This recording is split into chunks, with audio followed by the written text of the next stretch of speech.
Hello दोस्तों, एक बार फिर से आपका स्वागत है हमारे चैनल स्टेप टू ग्रो में। दोस्तों, आज हम आपको सिक्स सिग्मा के बेसिक स्टैटिस्टिक के बारे में बताएंगे इस वीडियो में। दोस्तों, स्टैटिस्टिक सिक्स सिग्मा का बेसिक है because six sigma is a statistical approach to solve a problem और to reduce a variation in a process over a period of time, which means, जिसका मतलब है सिक्स सिग्मा एक statistical approach है किसी भी प्रॉब्लम को या फिर वेरिएशन को कंट्रोल करने के लिए। उसके लिए आपको स्टैटिस्टिक समझना बहुत ज़रूरी है। तो दोस्तों, आज हम आपको जो बताएंगे मेजरमेंट ऑफ सेंट्रल टेंडेंसी, यानी कि आपके डेटा का सेंट्रल पॉइंट क्या है या सेंट्रल क्या है आपके डेटा का, वो आप कैसे कैलकुलेट करेंगे और कौन से सेंटर को आपको कंसिडर करना है वो भी आपको बताएंगे इसमें। तो दोस्तों, मेजरमेंट ऑफ सेंट्रल टेंडेंसी क्या होती है, कैसे आप कैलकुलेट कर सकते हैं? इसको कैलकुलेट करने के लिए तीन फॉर्मूले हैं दोस्तों: मीन, मीडियन एंड मोड। तो दोस्तों, ये हमने बेसिक स्टैटिस्टिक है, ये हमने अपने स्कूल्स में, कॉलेज में पढ़ी हुई है स्टैटिस्टिक के साथ में। आइए इसको रिवाइज कर लेते हैं एक बार, एंड देन मैं आपको बताऊंगा कि आपको कौन सा डेटा सेंट्रल यूज करना है आपकी एनालिसिस के लिए। दोस्तों, mean is also known as average. Mean is calculated by adding all the numbers of data together and dividing it by the number element contained in a data set. Simple सा meaning है दोस्तों, mean जो है वो कैसे calculate करते हैं, उसको कैलकुलेट करने के लिए जो डेटा सेट है उस डेटा को सम कर लीजिए, आप ऐड कर लेंगे और उसको डिवाइड करेंगे उस डेटा सेट के काउंट से। इससे आपको आपका डेटा का मीन मिल जाएगा, यानी कि एवरेज मिल जाएगा। मेरे पास एक डेटा सेट रेडी है दोस्तों। ये एक डेटा सेट है एक बैट्समैन का, उसकी 12 इनिंग का, किसके अगेंस्ट उसने प्ले किया था एंड उसने कितने रन स्कोर करे। ये 20 मैच का स्कोर है। अगर मैं नॉर्मल फॉर्मूला जो मैंने आपको बताया था उसके थ्रू मैं कैलकुलेट करता हूँ, तो मुझे क्या करना होगा, टोटल करूंगा मैं इस डेटा का एंड देन डिवाइड बाय 20, क्योंकि ये 20 का काउंट है। इससे अच्छा है एक्सेल यूज करें। एक्सेल में इन सब चीज़ों के फॉर्मूले इजीली अवेलेबल हैं। आपको कंप्लीट फॉर्मूला याद करने की ज़रूरत नहीं है, आपको सिंपल उसका फंक्शन याद करना है एंड आपको वो कैलकुलेट करके एक्सेल दे देगा। इक्वल्स टू एवरेज, देन आप रेंज सेलेक्ट करेंगे, ब्रैकेट क्लोज करेंगे, एंटर। ये इसने एवरेज कैलकुलेट करके हमें दे दिया, यानी कि मीन कैलकुलेट करके हमें दे दिया है। सिमिलर वे में दोस्तों, मीडियन मीडियन आप कैसे कैलकुलेट करते हैं? Median is a middle point of your data, is the central value of your data. So median is dependent on the number of elements in the data set. तो आपका जो data set है, आपको उसका कितने data points हैं आप वो काउंट करिए, उसको एक ऑर्डर में अरेंज करिए, reorder the data set from the smallest to largest order में रखिए उसको। If there are two middle, then add them and divide by 2। जो भी होगा वो आपका मीडियन होगा।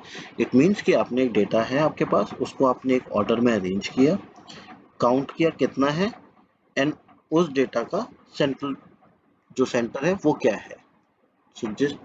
जो सेंट्रल वैल्यू जो होगी आपके डेटा की वो मीन होगा। अगर आपके दो सेंट्रल वैल्यू है, उन दोनों को आप ऐड करेंगे एंड डिवाइडेड बाय 2 कर देंगे, तो आपका मीडियन मिल जाएगा। लेकिन दोस्तों, एक्सेल में इसका भी एक फॉर्मूला है, एक फंक्शन है, इक्वल्स टू MED, पूरा आप देख लीजिए, MEDIAN, मीडियन आपने लिखा, इक्वल्स टू, एंड आपने डेटा रेंज सेलेक्ट कर ली। ओके, तो इसने कैलकुलेट करके हमें दे दिया। Now the third one is mode. दोस्तों, मोड क्या होता है? Mode is a most often value of your data set. Mode is the element that occur most often It is not uncommon for the data set to have more than one or more. This happen when two or more element occur with equal frequency in the data set. So basically दोस्तों mode जो है, जैसे हमने बताया, इसमें most often value है, which means कि आपका जो डेटा पॉइंट है उसमें कौन सी वैल्यू कितनी बार रिपीट कर रही है, आप उसका काउंट लेंगे। जो सबसे ज्यादा बार हो रही है रिपीट, वो वैल्यू आपकी मोड है। इस डेटा सेट में जैसे कि हम देखेंगे 72 से लेकर के 85 तक इसमें डेटा सेट्स हैं, डेटा पॉइंट है। अब इसमें देखेंगे रिपीट कौन कितनी बार हो रहा है। 74 टू टाइम्स है, 76 4 टाइम है, एंड 78 भी 3 टाइम्स है, 79 3 टाइम्स है। तो इट मीन्स कि 76 हमारा मोड है। सो दोस्तों ये तो अभी 20 डेटा पॉइंट से इसलिए मैंने इजीली कर लिया। अगर ये बहुत ज़्यादा होते तो मैं कैसे कैलकुलेट करता हूँ, मुझे फॉर्मूला करना पड़ता, मेरे को एक एक करके करना पड़ता। नाउ एक्सेल में इसका भी फॉर्मूला है, सीधे सीधे फंक्शन है, equals to mode, then bracket start, आपने डेटा सेट सेलेक्ट किया and enter. So 76 is your mode. So दोस्तों जैसे कि हमने बताया था आपको कि मीन, मीडियन, मोड, ये तीनों हमने पढ़े हुए अपने स्कूल लाइफ में। सो इनका रिवीजन भी हो गया। Now why it is important to calculate it and which one we need to consider for the analysis। Calculate हमने कर लिया है, अब हमने इनको कैलकुलेट क्यों किया है और कौन सा सेंट्रल डेटा सेंट्रल हमें यूज करना है फॉर एनालिसिस।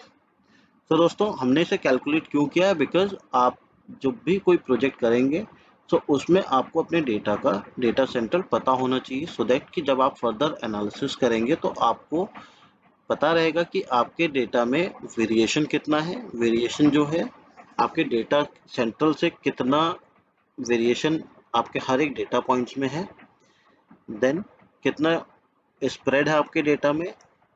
सो ओवरऑल आपको जो आप आगे एनालिसिस करेंगे, जो आगे कैलकुलेट करेंगे, प्रोसेस की कैपेबिलिटी आप निकालेंगे, उन सब के लिए आपको डेटा सेंट्रल चाहिए होता है। Now the second big question is कि अब आप इसमें से कौन सा सेंट्रल पॉइंट कंसिडर करेंगे अपनी एनालिसिस के लिए। तो दोस्तों अगर आपका डेटा पॉइंट जो डेटा सेट है उसमें वेरिएशन कम है तो आप मीन यूज करेंगे, एंड अगर वेरिएशन ज़्यादा है तो आप मीडियन यूज करेंगे। सो एग्जांपल के लिए आपको बताता हूँ, ये एक स्कोर है जिसमें अगर आप देखेंगे तो वेरिएशन कितनी है, इसमें बहुत कम है, 72 से लेके 85 के बीच में है। यहीं पर ही अगर मेरे ये दो मैच होते जिसमें 1 रन और 0 रन बनाया, एंड यहाँ पर दो मैच ऐसे हैं जिसमें 100 150 स्कोर किया मैंने, बहुत ज़्यादा इवननेस है डेटा में, फ्लक्चुएशन बहुत ज़्यादा है जिसे हम कहते हैं नॉर्मल में। यहाँ पर फिर 150 90 98 97, देखिए दोस्तों आपका मीडियन चेंज नहीं हुआ है बहुत ज़्यादा, लेकिन मीन बहुत ज़्यादा चेंज हो गया है। आप मीन और मीडियन में डिफरेंस देखिए दोस्तों, जैसे मैं यहाँ पर 130 करता हूँ तो देखिए अब दोनों मीन और मीडियन में क्या डिफरेंस आता है। मीडियन में 1 पॉइंट का डिफरेंस आया, लेकिन मीन में 3 पॉइंट डिफरेंस हो गए। सो मीडियन जो है वो बहुत ज़्यादा आपका फ्लक्चुएट नहीं करता है। इस वजह से अगर आपके डेटा पॉइंट में एक बहुत लोएस्ट वैल्यू है एक और कुछ वैल्यू आपकी बहुत हाई है तो आपको मीडियन अपना डेटा सेंट्रल कंसिडर करना है। अगर आपके डेटा पॉइंट में वेरिएशन कम है तो आपको मीन को अपना डेटा सेंट्रल कंसिडर करना है। आई होप आपको ये मेजरमेंट ऑफ सेंट्रल टेंडेंसी समझ में आया होगा। अगर आपको इससे रिलेटेड कोई क्वेरी है, कुछ कंसर्न है, तो प्लीज़ हमें बताइए, मैं उनका आंसर करूँगा। अगर आपने हमारा चैनल सब्सक्राइब नहीं किया है तो प्लीज़ हमारा चैनल सब्सक्राइब करें। Thanks for watching our video.